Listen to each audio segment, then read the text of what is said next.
What's good? It's Woog. David Crosby just passed away at the age of 81 years old. And yes, there is a ton of romanticizing about the era that he is kind of one of the poster child of, and that would be, the late 60s era, although he would go on to continue to make music throughout the 70s, 80s, 90s, pretty much all the way up until his death. I mean, make no mistake about it, he admits that he, Neil, Stephen Stills, and Graham Nash were always slaves to the music. But the era that he is most closely associated with is that late 60s era, even though his influence even precedes that because he was a founding member of the Byrds before he was a founding member of Crosby, Stills, and Nash. And David Crosby is not only one of the most influential artists to come from the 60s and early 70s, but he's also one of the more controversial ones. It's almost like it's a tale of two stories. To really get the David Crosby experience down, you've got to talk both the music and the personal life, because his relationships with the different band members that he was working with over the years, they were often strained. And there's a very good documentary out right now. You can check it out. It's called David Crosby, Remember My Name, which is a play off of David Crosby's solo album, his 1971 solo album, If I Could Only Remember My Name. But it was a very honest and revealing documentary. I would recommend that everybody check it out. And also, there is a very good Crosby, Stills, Nash and Young book. I would highly recommend that as well. But David Crosby, man, he was inducted into the Rock and Roll Hall of Fame twice, once as a member of the Byrds and again as a member of Crosby, Stills, Nash / Crosby, Stills, Nash and Young. David Crosby actually thinks he should have been inducted 3 times because of how different Crosby, Stills, and Nash is from Crosby, Stills, Nash and Young. Basically, they messed with the chemistry when they had the trio by adding Neil Young, mostly to play guitars, but Neil Young was a budding songwriter as well. He had written Mr. Soul and Broken Arrow with his previous band, Buffalo Springfield. But the dynamic of that additional guitarist of Crosby, Stills, Nash plus Young makes the two different bands very different sonically. So David Crosby thought that he should have actually gotten in 3 times. But as I mentioned, in the early 60s, he was a founding member of the Byrds. So when you look at 60s rock and roll and you look at kind of modern rock as it stands, I look at it as there's before 1967 and then there's after 1967. 1967 was the year of the Monterey Pop Festival in Northern California. It was the year of Sgt. Pepper's Lonely Hearts Club Band by the Beatles. It was kind of the epicenter of that flower power, if you will, movement, the summer of love. So all of the bands were influenced in some way by the culture or counterculture of 1967, where the sounds and the album covers, the art, everything seemed to change around that time. So the Byrds actually preceded that. The Byrds, with a very young David Crosby, and I would say the Byrds' chief songwriter and vocalist and guitarist was Roger McGuinn. Jim McGuinn is his name, but he changed it to Roger McGuinn. And David Crosby was often the rhythm guitarist and a backing vocal, although he did write a couple of songs on different Byrds albums, but he wasn't the main songwriting force of that band. But they had huge success early. Think about this. They covered Bob Dylan's Mr. Tambourine Man, and they were so influential with their electric guitars, and they were actually one of the first electric guitar folk rock and roll type bands. A lot of the folkier bands were more acoustic. In fact, when the Byrds played their cover of Bob Dylan's Mr. Tambourine Man for Bob Dylan, David Crosby says Bob Dylan immediately went and started an electric band after that. A very controversial move for Bob Dylan at the time, but that just goes to show you how influential the Byrds were. They were the talk of the town coming out of Los Angeles. So when the Beatles would come out to the United States, they had to get around the Byrds because the Byrds were the more youthful energy. The Beatles had already played, Shea Stadium, but the Byrds were kind of what was new.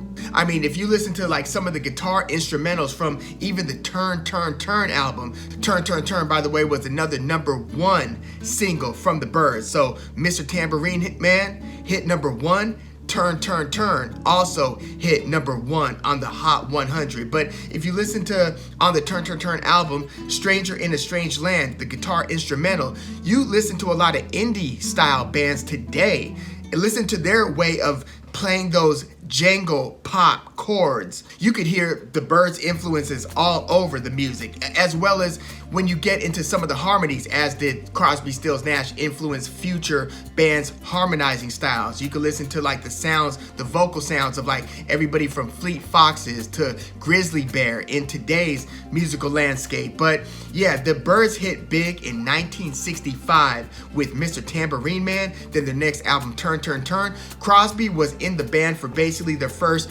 4 albums. Their next album, their third, was Fifth Dimension. That's where they started getting a lot more psychedelic. But Crosby, like he did in a lot of his different musical relationships, strained the relationships when he started becoming a lot more outspoken politically. Not only was David Crosby influential in like the music that was coming out of Los Angeles. I mean, you're talking about the whole Laurel Canyon scene. David Crosby was one of the first musicians to live up on that hill before Joni Mitchell got there, before Graham Nash got there, before members from the Turtles, Cass Elliot from the Mamas and the Papas, before the other musicians would follow suit and move to Laurel Canyon.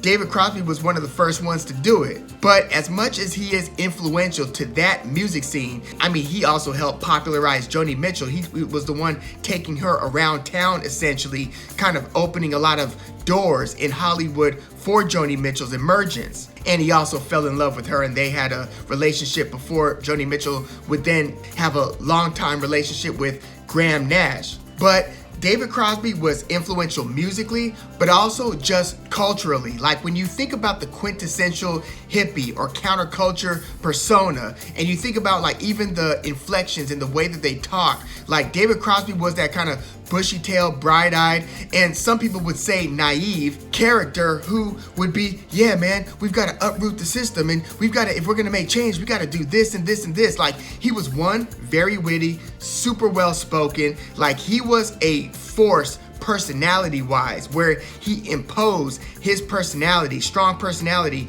on a lot of the people around him.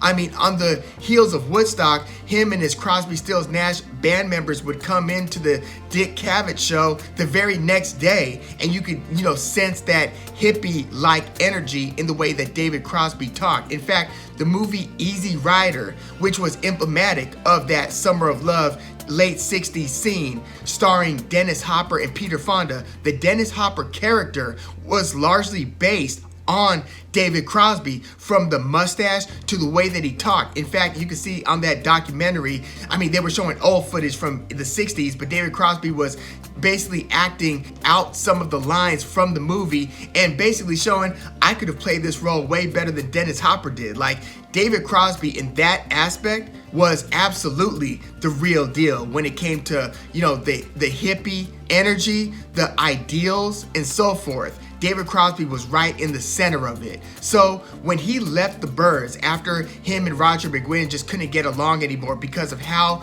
political and how, unbearable, in Roger McGuinn's words, David Crosby became to deal with. David Crosby was kicked out of the Byrds. He ended up, buying this, boat, this sailboat that he would write a lot of his most popular songs on, from, wooden ships to some of his solo work and so forth. But David Crosby ended up having such a relationship with this boat that would be his refuge, essentially. But then shortly after that, he got together with Stephen Stills, who had recently left Buffalo Springfield, and Graham Nash, who had just left the Hollies, a popular British invasion group. And they would form Crosby, Stills, and Nash, and they would actually form it at a particular house. That was the house that Graham Nash wrote Our House about. But at that house, that's where Crosby, Stills, and Nash was essentially formed. And, Graham Nash says that this wasn't like months in the works or months in the making in terms of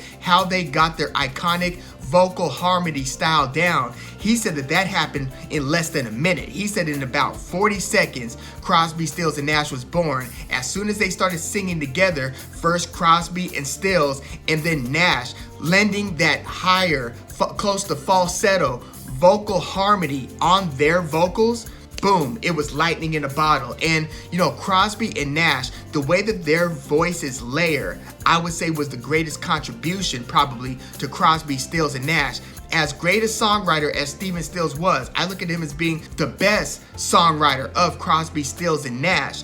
Then, yes, of course, when you add Neil Young, then there's an argument to be had, or maybe not even an argument to be had. Maybe Neil Young just surpasses Stephen Stills songwriting wise. But like my favorite Crosby, Stills, Nash song is Helplessly Hoping. It's a beautiful folk rock gem. It wasn't a lead single or anything like that, but listen to Helplessly Hoping by Crosby, Stills, and Nash, because that song will give you not only Stephen Stills' amazing songwriting, because that was a Stephen Stills penned song, but it'll give you one of the greatest examples of how beautiful that Crosby, Stills, Nash vocal harmony was. Totally beautiful song. But yeah, this was an absolute super group. You had David Crosby coming from the Byrds, Stephen Stills coming from Buffalo Springfield, Graham Nash coming from the Hollies, and then later they would add Neil Young after their Crosby, Stills, and Nash album, which had Sweet Judy Blue Eyes. It had Wooden Ships. That's one of David Crosby's most famous penned songs. Like,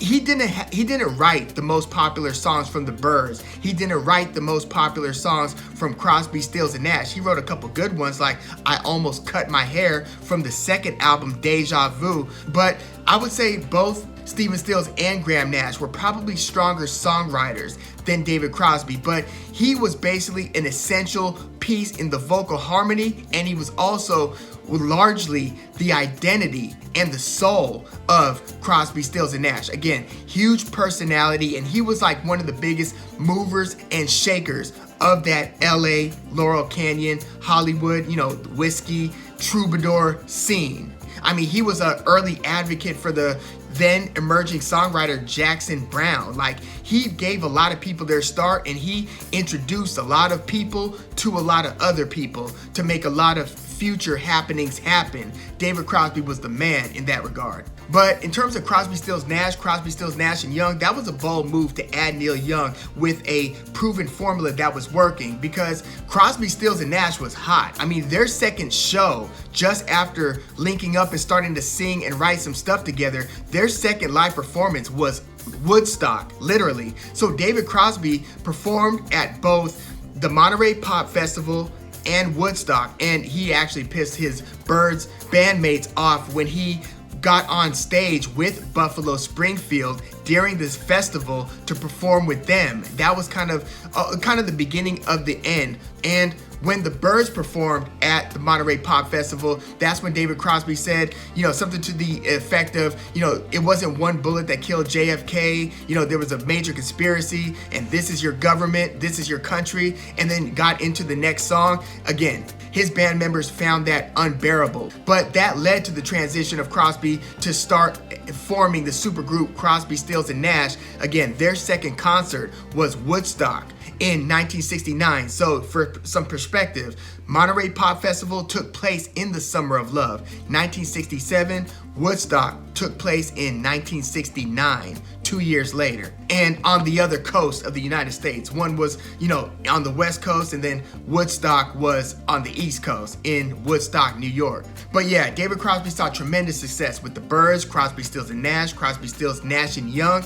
Major tragedy, however, would soon hit in 1970 when his longtime girlfriend was killed in a car accident. His girlfriend Christine died in a car accident, changed Crosby's life. He was never the same after identifying the body. He started abusing drugs and alcohol even worse. I mean, he had a lot of health issues leading up to his death. He's had a long, embattled health career. He got arrested and jailed a few times on drugs and weapons charges. He was a major cocaine and heroin addict through the mid to late 70s into the 80s. And then he would go to jail in 1985. I mean, he was looking a mess. By that point, he was losing everything life-wise. I mean, I know Graham Nash was a huge advocate trying to just help him out throughout the years. And unfortunately, even their relationship by the mid-teens, now we're talking 2015, 2016, their relationship fell apart. And I only hope that they at least got a chance to talk or to somewhat reconcile before David Crosby passed away. It's really pretty sad. And that documentary, again, puts a lot of things into perspective in terms of how much David Crosby abused his relationships and how many friends he lost throughout the years. I mean, at one point he said none of the people, Neil Young, Graham Nash, like nobody was talking to him by like 2018, 2019. He did remarry after he got out of jail in the mid 80s to Jan Dance. So Jan was basically holding him down for these last few decades. Like, she was really kind of his rock. And the only thing that he was really taking solace in, other than music, and then obviously sailing when sailing was working. But there were sometimes he would try to seek the refuge, but his life was so in shambles that not even that was working at the time. But after his girlfriend, at the beginning of the 70s, this is when they were recording Deja Vu. That was Crosby, Stills, Nash and Young's first album. So this was the album after the first Crosby, Stills and Nash album, Deja Vu, which is largely seen as maybe their best album and maybe the best album that David Crosby is even associated with, including some of the great Byrds albums like Fifth Dimension. But around the time they were recording that album, that was when Christine got in the tragic car accident, and then David Crosby just fell off the rails. But he had a lot of help from friends in 1970, towards the end of 70 into 71, to help him with his solo album, If I Could Only Remember My Name, which at the time was just crushed by critics, but has later become a lot more appreciated and even highly esteemed as being a kind of a cult classic. It wasn't like a commercial success. It wasn't even really popular at the time of its release, but over the years, over the decades, it has proven to be pretty influential, pretty genre bending, and it did feature a lot of help from his friends like Santana, members of Jefferson Airplane, Joni Mitchell, Crosby's great friend Jerry Garcia from the Grateful Dead helped a lot in the composition, in the songwriting.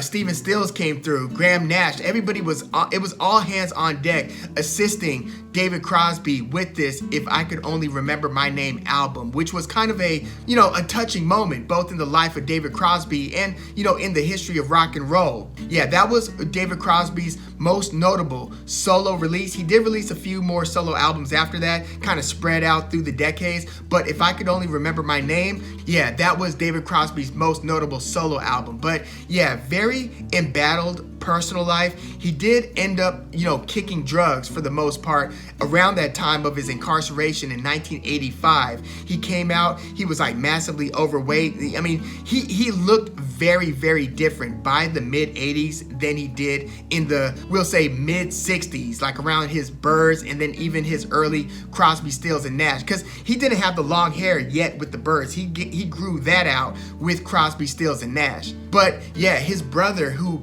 taught him how to play guitar like in the 50s and was super influential in his life, had committed suicide in like 1997 or even 98 perhaps. They don't really know the date of death because he wrote a note that said, "Don't look for my body, basically, let me be one with the earth." That was David Crosby's brother, older brother, who put him on and who was actually playing music with him when he first started to pursue a music career. So David Crosby's life was marked with a lot of tragedy, a lot of substance abuse, a lot of relationships abuse, and it's a very complicated story to tell. But again, I would really encourage you to check out that documentary. But I just wanted to touch on some of the key points that point to how and why David Crosby was so influential both culturally and musically. I mean, he was at the forefront of folk rock becoming a thing, at the same time as psychedelic rock becoming a thing.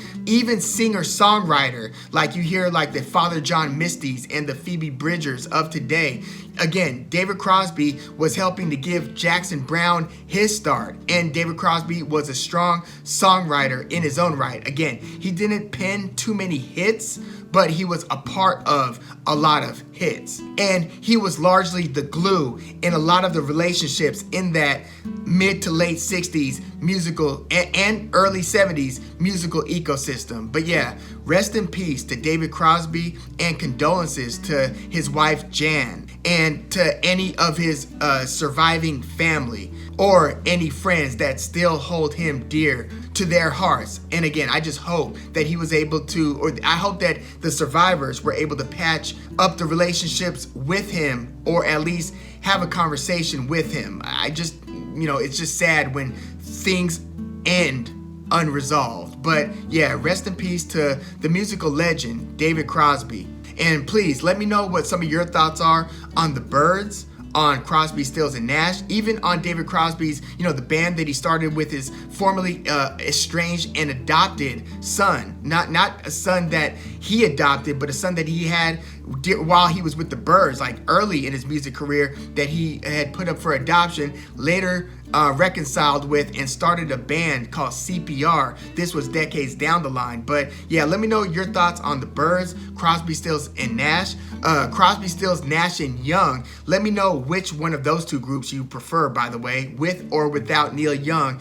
And there were also different permutations of that band where, Stephen Stills would make music with Neil Young, and Crosby would make music with Stephen Stills, and Crosby and Nash became a band. It was called Crosby and Nash. So they had all kinds of permutations. But vocally, I feel like songwriting wise, Stephen Stills and Neil Young were the strong points. And then in the vocal harmonies, I would say David Crosby and Graham Nash were the strong points. So it was just a great combination when they got it working well. But yeah, let me know your thoughts on all things David Crosby. Let me know your thoughts in the comments.